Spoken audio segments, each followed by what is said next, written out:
Hi, how you doing? Welcome back to Between the Goalposts. Nate Hampton, Jesse Krieger. Happy as always, Andy Reid. We're coming at you again with our weekly Tebow report. What do you think the win over the Jets did to Tebow? In my opinion, it bought him not only this season but the beginning of next season. Because I went into it thinking this is the test. Rex Ryan, Jets. I thought there was no way that he could do anything against them, and then we see the same story play out again, just like it was against the Dolphins or some other hapless team. Rex Ryan standing on the sidelines just.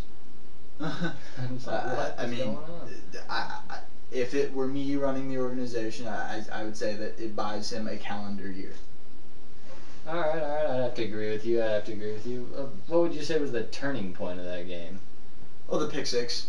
The pick six? Andre Goodman's pick six. But, then it's just, with 5 minutes left, it just something clicks in Tebow. We were there, and we were like, there's something in the air. It's weird. I felt rather calm, and that hasn't happened to me in a while.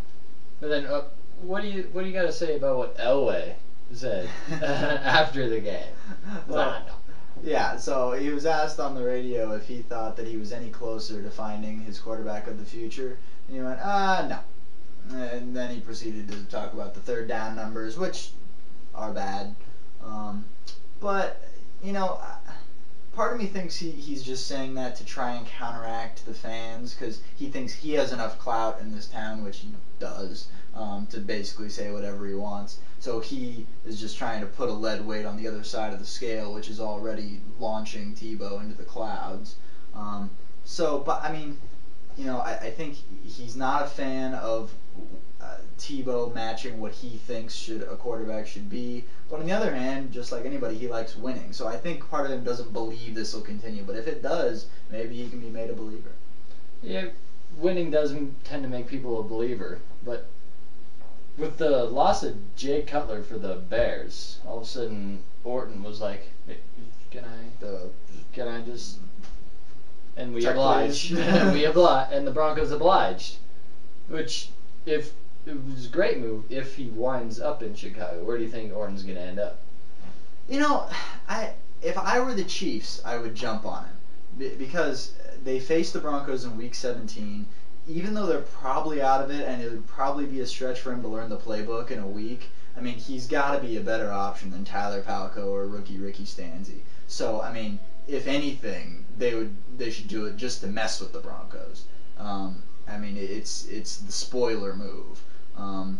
They would have to eat the $2.6 million, but everyone in the NFL pays the same salary cap. So it's not singular rollover minutes. You can't use that salary next year. So I can see it's time for the drama to end, and they granted his wish, but it's not a very tactical move from the Broncos' standpoint.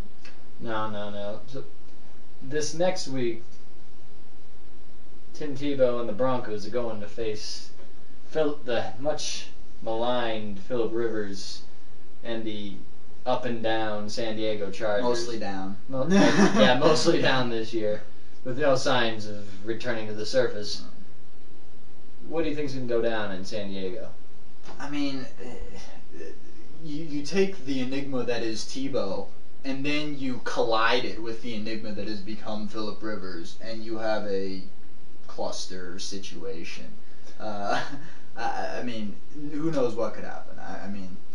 Rivers might throw 3 picks. He might throw 8 touchdowns. I honestly have no idea what's going to happen, but these teams just seem to be going in completely different directions. Broncos are on a 3-game winning streak. Chargers on a 4-game losing streak. Either something's got to give or something's got to keep going.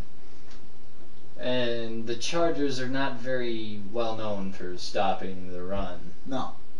You're going to have to put all 11 in the box, maybe sneak a 12th player on the field if they have any shot at stopping the run. Yeah, and if there's any corner that could be susceptible to a pass out of a run formation, it's Quentin Jammer. Because as his name would suggest, he is great at the line of scrimmage, but not so much down the field. So I could totally see like a T-bone formation, and then the play action, and then Decker blow by Jammer, and then get a big play out of it, a la Kansas City.